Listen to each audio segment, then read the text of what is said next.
I picked up a little villain with a broken leg. But then I saw the bullet comments. How many is this now? First, she gets attracted by the villain's looks, takes him in, and then abandons him not long after. I lost count. But their fates keep getting worse. The villain has plenty of tricks up his sleeve. After his leg was broken, he appeared to be violent-tempered. But deep down he yearned for love, which is why he remembered for so many years the coat the female lead gave him. These people truly lacked good fortune. If they had endured a few more years, once he achieved success and fame, he would surely have repaid them with mountains of gold. But the prerequisite is to guide the antagonist onto the right path. Otherwise, before enjoying even 2 days of happiness, they would be swept away by the male lead's reckoning. I, who have tamed 2 beagles, smile without saying a word. I knew it. As the king of beagles, my good fortune lies ahead. Hello, everyone. Welcome to my channel. Subscribe us to read wonderful novels every day. Now the story begins. At midnight, I'm digging through trash in the wealthy neighborhood. Surprises keep coming. TSK. 999 roses. Someone got rejected again. A pure gold ring.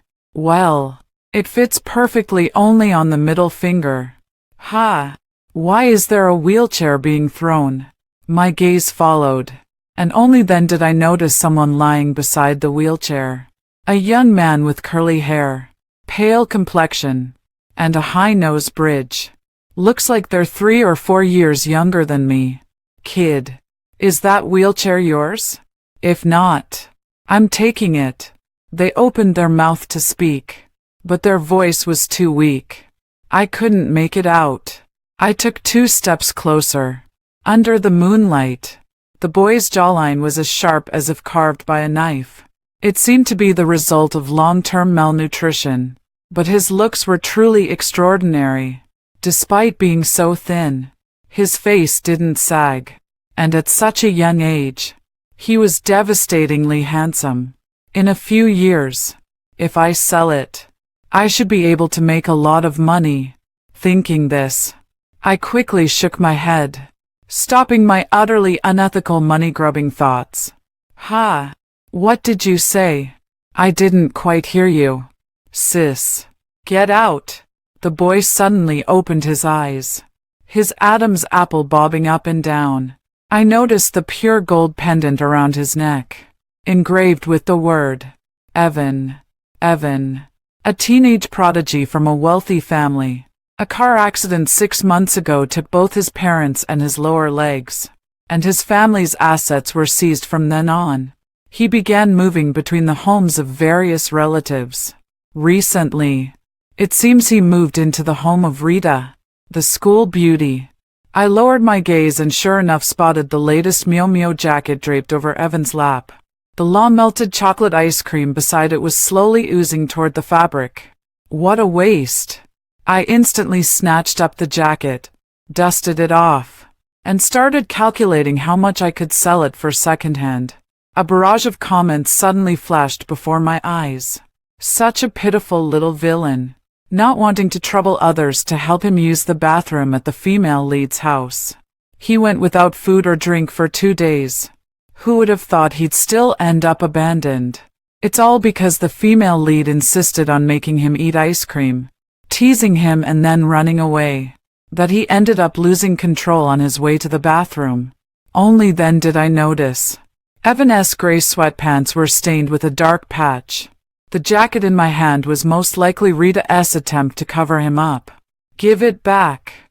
Evan glared at me. The person who had been a limp mess just moments ago suddenly propped himself up, trying to snatch the clothes back. I was a step ahead, gripping his wrist. Will you come home with me or not? A glimmer of light flickered in the boy's desolate eyes, only to vanish in an instant. The barrage of comments started up again. How many is this now? First getting drawn in by the villain's looks, only to abandon him shortly after taking him in. Lost count. but they all met increasingly tragic ends. The villain has his ways. After losing his legs, he might seem vicious-tempered, but deep down he craves love. That's why he remembered for years the coat the female lead once gave him. These people truly have no luck. If they'd just endured a few more years, once he achieved success, he'd have repaid them with mountains of gold. That premise also requires making the villain walk the righteous path. Otherwise, before enjoying 2 days of happiness, they'd be wiped out by the male lead together. As someone who has tamed 2 beagle demons, I smile without saying a word. On the way home, I ran as fast as I could. Evan pushed the wheelchair behind me, his hands nearly sparking from friction. Yet he never complained of being tired. There are steps at the door, so I stopped to help push him. Thank you, sister. Perhaps his energy was drained, as he was being unusually polite at that moment, stared at by such a captivating face. Even the coldest woman would smile. The barrage comments were filled with deep sympathy. Cherish every moment. The best time to appreciate this little villain is right when he first arrives home. It's all because the previous families were too cruel. They claimed to adopt him out of kindness, but in reality, they exploited the last bit of value he had and then began to abuse him. Which is why he no longer trusts anyone except the female lead.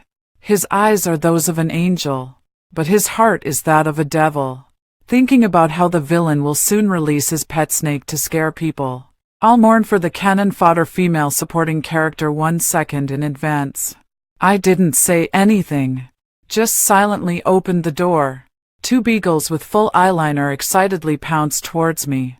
A full 30 seconds of stereo surround sound in both ears, running from the left ear to the right, then back to the left. I grabbed one in each hand, attacking left and right. WER. The 2 who had been blaming me for coming home late immediately lay back in their iron cage, knowing better. Evan's hand froze in his pocket, his lips twitching. Are you okay? I didn't reply, because I noticed the couch, which had been perfectly fine before I left, was now covered in torn fabric and debris on the floor, with wooden armrests full of teeth marks. In a frantic hurry, carrying 2 previously trained dogs, reenacting the scene, projecting oneself onto the beagle, gnawing at them relentlessly, from scalp to tail, then back from tail to scalp. After 4 rounds of gnawing, sternly pointed at the teeth marks on the sofa. Having fun, still gnawing. 2 beagles guiltily lay by my legs, nuzzling against me. Ha! Mere little beagles, easily handled.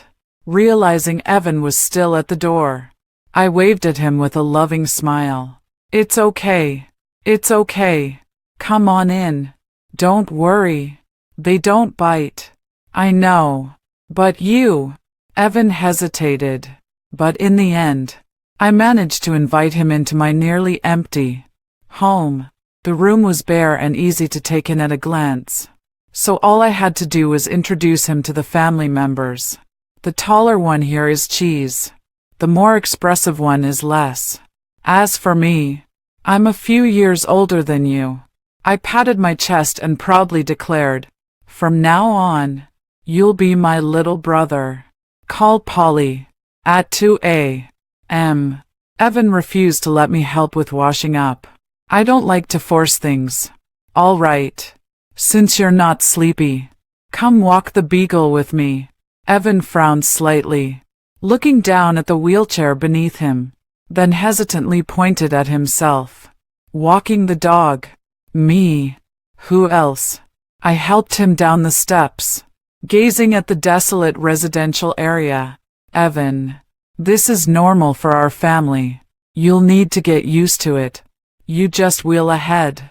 So we have a target to follow. I walked for 5 hours this morning, so you only need to wheel for 3 hours later. Evan. The barrage comments burst into laughter. Good news. The little villain probably won't be abandoned. Bad news. Still not treated as human. Villain's inner monologue. In this household, everyone except me is quite dog-like. After all this torment, the villain probably won't have energy to oppose the male lead anymore. Was really looking forward to the villain crushing that scumbag. Is the plot changing now? But the novel never had a Polly character. Who is she? It's perfectly normal for the barrage to not recognize me. Just like the utterly ordinary name I gave myself. My character in this Chasing the Wife novel is also completely unremarkable. I am the second sidekick to the villainess. My usual responsibilities include praising the male lead, running errands for the villainess, and being ordered to bully the female lead, and, at critical moments, taking slaps, knives, or even cars for the female supporting character, ensuring she can stir up trouble until the grand finale. Today, the female supporting character is up to her antics again. With just one phone call from her, I'm immediately ready to step out and follow the script. Evan is still fast asleep. Afraid he might think I abandoned him, I left a note. The food is in the pot, and the bowl is stainless steel. Feel free to smash it if you're in a bad mood. Although the two beagles are fenced in by me, they'll most likely chew through and escape.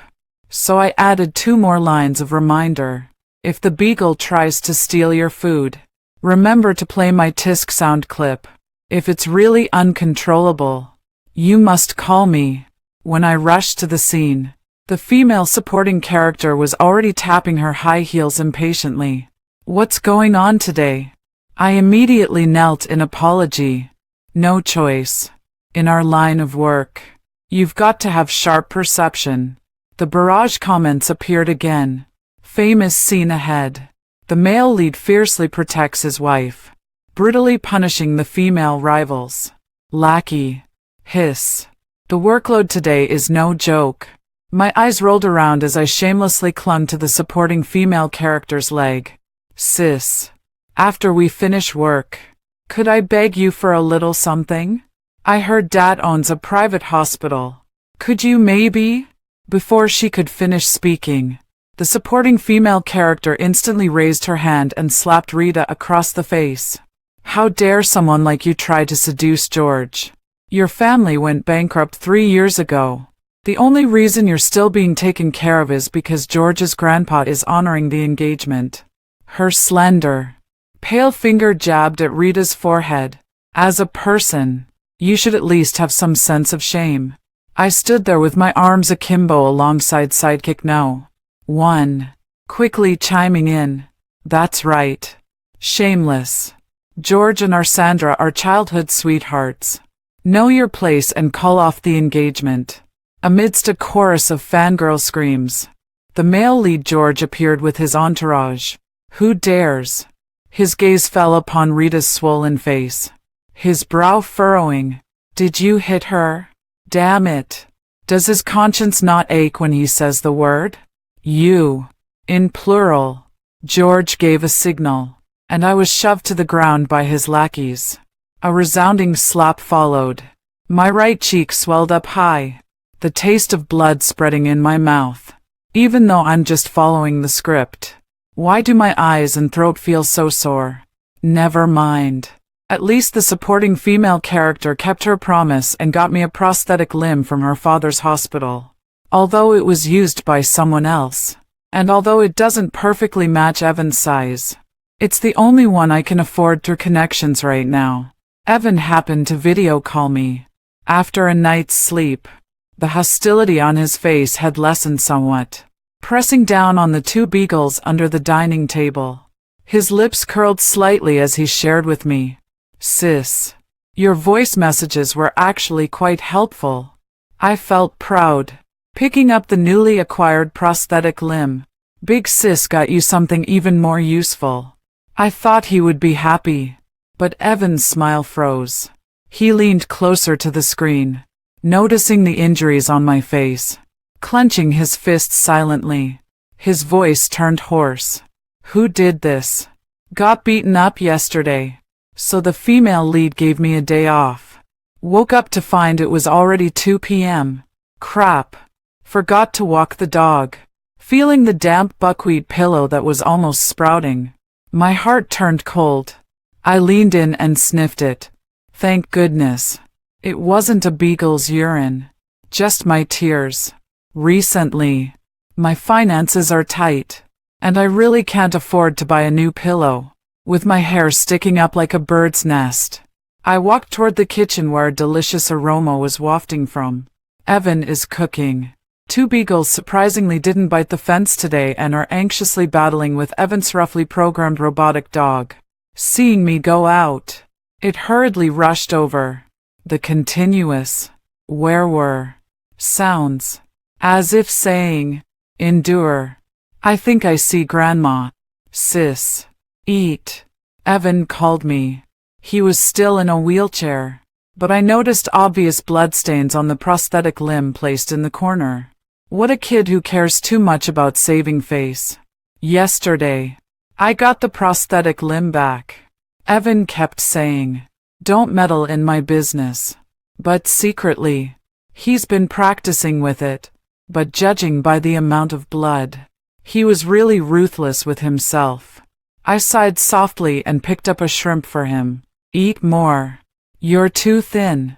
Evan nodded, yet silently peeled the shrimp, piling the meat into a small mountain in my bowl.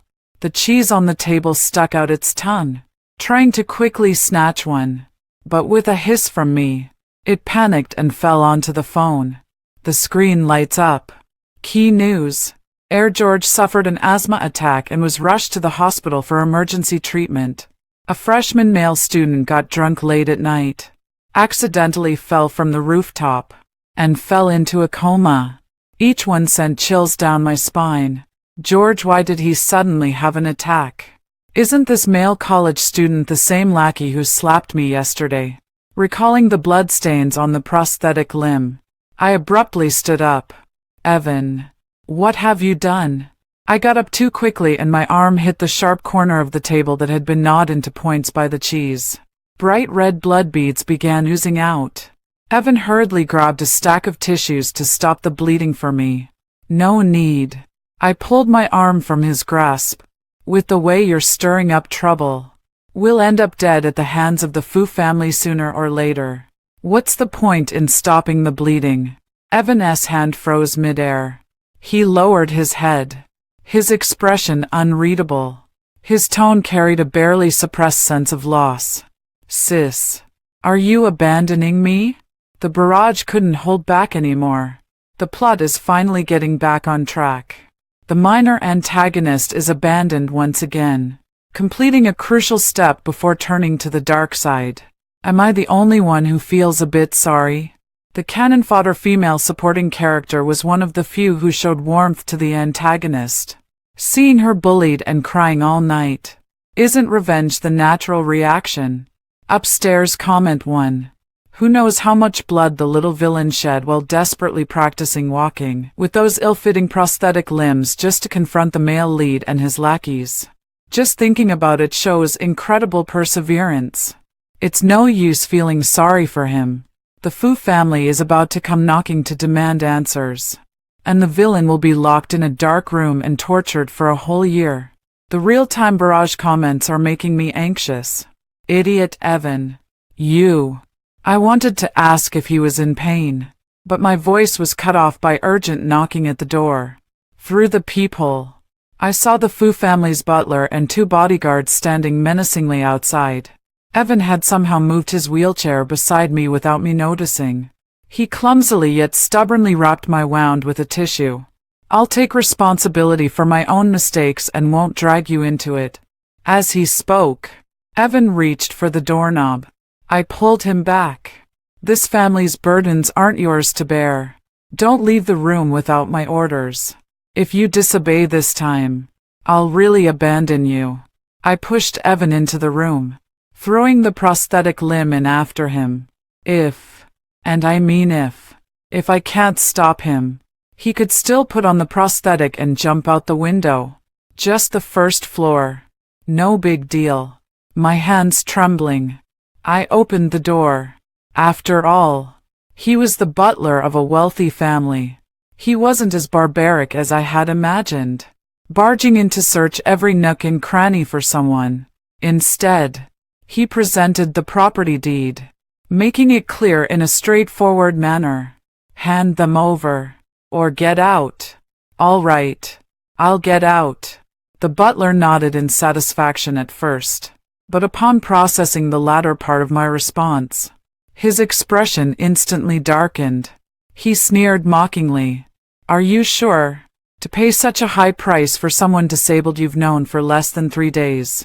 This was my first home. Counting the days. It's been almost a year now. To say I have no feelings for it would be a lie.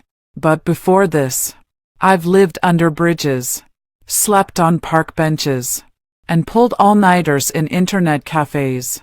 Because outside the plot, I'm an invisible person, with no family in the setting and no place to call home.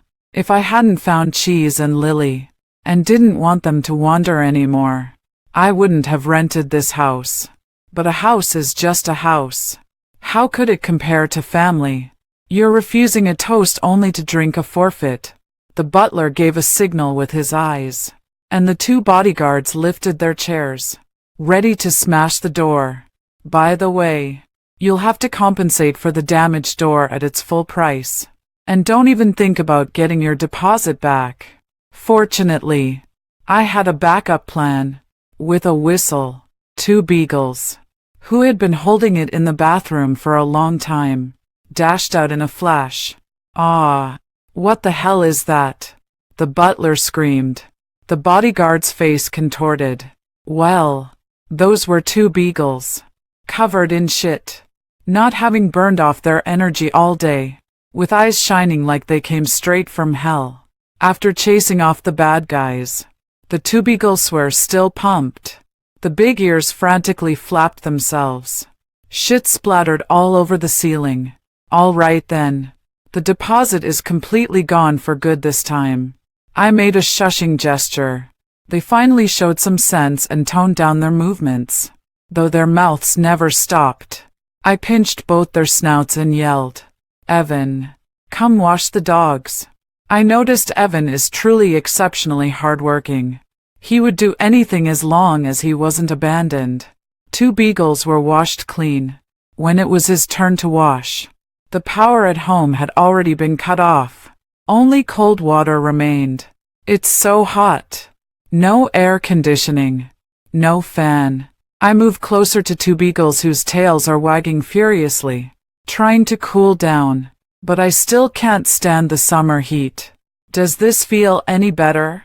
Lying on the floor, Evan suddenly reached out and pressed the back of his hand against my face. It really was quite cool. This hand has gotten warm. Switch to the other one. I continued to boss him around. Okay, Evan replied obediently. After a short while, he got up again. This one's also hot. Wait a moment. The sound of splashing water came from the slightly ajar door. Evan was taking another cold shower. I feel like the wicked stepsister who bullies people in novels. No need. I declined Evan's hand as it brushed against mine. Oh, okay. His tone carried a hint of disappointment. TSK. The villain still has a people-pleasing personality. My gaze fell on Evan's leg. Take off the prosthetic quickly. It must be unbearably uncomfortable. Okay. He agreed softly, pausing when reaching to lift his pant leg. Big sis, could you please turn around? Why? I asked, puzzled. Evan pressed his lips together, his voice trembling slightly. It's too ugly. What? I froze for a moment before realizing he was talking about his amputated leg. My expression turned serious as I adopted a lecturing tone. Do you have a problem with me? Do you think I'm like those bad people who hurt you? That I look down on your leg? Of course not. Evan hurriedly retorted. I nodded. That's fine then. I won't transfer. Okay. Even under the faint moonlight, The wound looked shockingly severe. I sighed. Evan immediately covered his legs with a blanket and apologized to me. I'm sorry. I scared you. It's ugly, isn't it?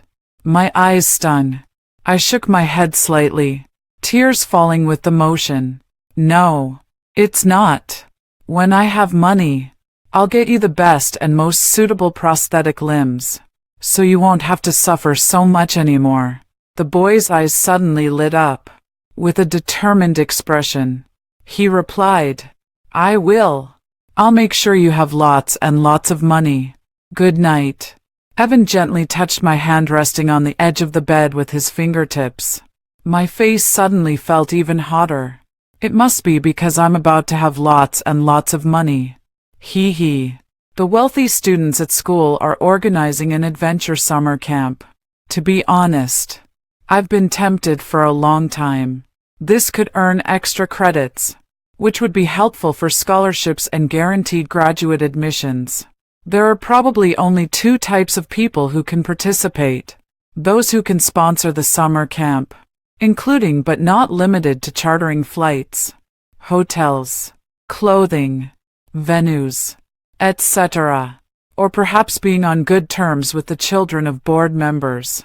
But because of Evan, I've already been blacklisted by the male lead George at school, and everyone avoids me. Sandra, we have one more spot. Should we bring Polly along? Sidekick no, one suggested, as cannon fodder. During the rare moments I had free will, I once expressed my strong desire to attend this summer camp. The supporting female character rolled her eyes at her and retorted sharply, Did you leave your brain at home when you went out? Bringing her along. Do you think I haven't offended George enough already? Number one muttered under his breath. But you promised when you had her block the knife-wielding thug earlier. Someone interrupted her. This summer camp isn't for just any Tom, Dick, or Harry. I saw before that Polly was living under the bridge with stray dogs.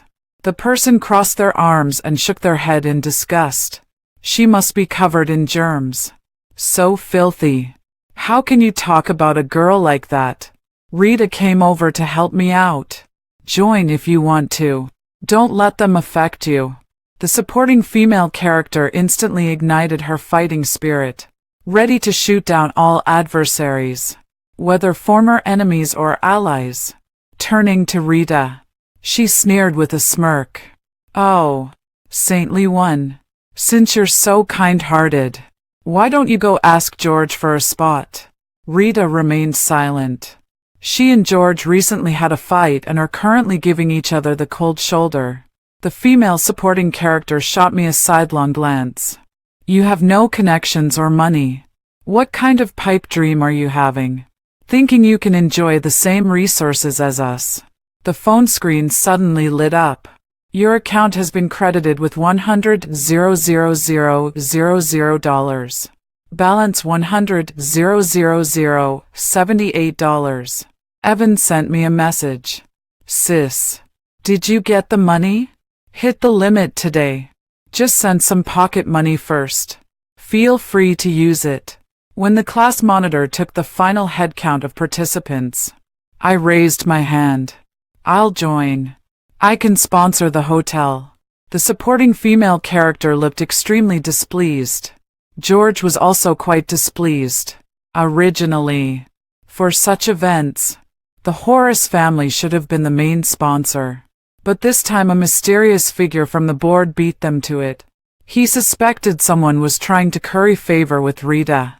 From the moment they boarded the plane, he had been eyeing Rita and the empty seat beside her with a predatory gaze. But that empty seat was actually mine. While walking the Beagle in the morning, I lost track of time and was late, so I took Evan's arranged helicopter. Under the sidelong glances of everyone, I arrived fashionably late. The helicopter's rotor blades sent the young masters and misses' meticulously styled hair into complete disarray. Only I remain gracefully alone. Petty people triumph. Who knows which old man she's latched onto? She must have worked so hard in bed to make him spend so much just for her to show off. Let's all say less. For a bit of money. She's really going through a lot. I was walking on flat ground in my flats when suddenly I twisted my ankle. Petty minds are so common. Rita came over to help me up. Are you okay? I thanked her with my eyes. No wonder she's the female lead. She's really so kind. I love her. Want to get married. The male lead gave me a sharp look. The supporting female character glared at me even more fiercely. Traitor. Today is an individual battle. The top 3 to emerge from the jungle will receive extra points. The coach gave each person a small supply pack. It contains 50 milliliters of mineral water, a small packet of compressed biscuits, and a wristband with both positioning and directional functions. Supplies have been prepared at fixed points in the jungle. 1 set per person. Do not take more than your share. The wristband provides real-time synchronized positioning. Pressing the red button will be considered as voluntary withdrawal, and rescue personnel will escort you out. Remember, the wristband is extremely important. Do not lose it. After disbanding, everyone entered the jungle one by one. The coach had explained that encountering snakes, insects, rats, and ants in the jungle was inevitable, but as long as we avoided them the right way, it wouldn't be a big problem. Besides, during those years living under bridges, I'd had plenty of encounters with them, but not long after entering. One after another, people got scared and cried, pressing the quit button. It was only 1 in the afternoon, yet the number of participants had already dwindled by 2/3. Trash. Through the gaps in the trees, I heard the voice of the female supporting character. Lackey number 1 followed the rescuers away, sobbing and sniffling. I wanted to stay away from her, but my feet suddenly felt like they were sealed in concrete. The barrage comments appeared again, successfully dropped in. Here comes the classic scene where the female antagonist bullies the female lead, and the male lead fiercely protects his wife. This is hilarious. The female antagonist calls others useless. But just wait until the male lead breaks her tracking bracelet. She'll be crying and screaming non-stop. Wait. Why is she heading toward Polly? Seeing my name, my heart skipped a beat. I wanted to move my feet to run, but I couldn't even move my hands. Give it to me. The supporting female character snatched my positioning bracelet, and I couldn't refuse, because in the setting, I'm more obedient than her dog. This is heartbreaking. Are cannon fodder's lives not lives too? I've finished the last of my water. After much effort, I finally found a supply point, only to discover that all the water had been opened and poured onto the ground. These people will truly stop at nothing to win. The sun is growing increasingly scorching. I struggled to lift my head and identify the position of the sun, but my vision darkened, and I fainted. My brain had already stopped thinking, yet the barrage of comments continued to appear. Is this cannon fodder playing the role of the female antagonist? If this goes on, it could cost a life. They wouldn't search for her as diligently as they would for a powerful female antagonist. Cannon fodder is bound to die sooner or later. At least now. In her mind, the villain cares only for her, so her death wouldn't be in vain. If she were to see the villain go mad for the female lead later, that would be a fate worse than death. Oh right. The antagonist reunites with the female lead in this chapter, marking the start of a younger man's forceful pursuit, the fierce love triangle and rivalry. Just thinking about it is thrilling. Is that so? The accomplished Evan will meet Rita here and fall irrevocably in love with her. But what does that have to do with me? I finally became rich. Woo-woo. I don't want to die. My cheese. My lilies. Mom hasn't taken you to travel the world yet. While silently crying in my heart, liquid dripped onto my face. Is it raining?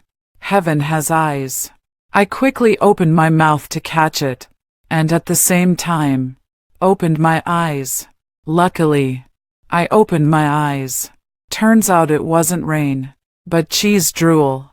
Lily is licking my face, while cheese lets out a loud, "Where were?" sound, signaling to someone. Almost forgot. We Beagles are hunting dogs. Best at tracking. But how did these two end up here? Sis. Not far away. Evan ran towards me anxiously. 2 years had passed, and he had adapted well to his new prosthetic limb. Wearing long pants, one couldn't tell at all that there was any issue with his leg. After wolfing down Evan's water and food, I finally regained some energy, but my legs were still weak. Get on. Evan squatted down to carry me on his back. Are you crazy? I'm nearly 7 meters tall, and even at my thinnest, I weigh over 90 pounds. Evan's legs are bearing too much. Let's just wait for the rescue team, I said. Evan stood up and pursed his lips. The jungle is vast. By the time they find us, I'll have died of thirst. If I die, who's going to earn your pocket money? That makes sense. Before I could respond, Evan understood and crouched down, patting the back. Your Highness, please board the sedan. I was amused by him. I'm really exhausted today and can't wait to get back to the hotel to rest. Carefully looping an arm around Evan's neck. Let's return to the palace. The moment of weightlessness made me lurch forward. Something soft pressed tightly against his back. Evan's body suddenly stiffened. Hold on. Hold tight. Okay. I responded verbally, but in reality, I only used 2 fingers from each hand to lightly grip his sleeve. I silently reminded myself, this is the female lead's man. Keep your distance. 2 Beagles led the way for us. The continuous, "Where were?" sounds at least prevent our silence from becoming awkward. Actually, I have many questions. Why is he here? How did he know where I was? The moment I saw Rita, everything became clear to me. That's great. He really found you. Rita came over to comfort me wearing her second-place medal. Yet I felt her medal was so glaring, her voice so grating. I always thought that as long as I lived well, I could be the protagonist of my own story. But when the plot unfolded, I didn't even get a chance to fight for it. I clearly persevered until the very end. If that supporting female character hadn't stolen my positioning bracelet, causing me to lose my way, I might very well have made it into the top 3. Sis, what's wrong with you? Evan bent his knees and looked at me with concern, tilting his head. I just want a chance of my own, I murmured softly. My gaze met his suddenly approaching handsome face, and for a moment, my heart skipped a beat. Poke away the distance between us with a finger. Adult matters are none of a child's business. I didn't use much force, but Evan had been carrying me for a long time. His legs already somewhat uncomfortable, his body slightly staggering. I was just about to reach out to help him. Rita came running over and used her body as a human cushion. Like in an idle drama, I became a blurred background, with the slow motion focused solely on them.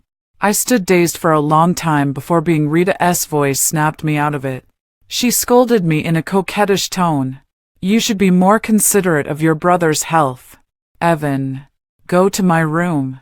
I brought some medicine. Seeing Rita link arms with, I suddenly called out to him as if possessed. If you go, will you come back? Rita burst into laughter. What's the matter? Afraid I'll run off with your little brother. Yeah, afraid. The words slipped out before I could stop them. If, as the barrage comments say, a cannon fodder like me is doomed to die sooner or later, then at least don't let me die alone. Evan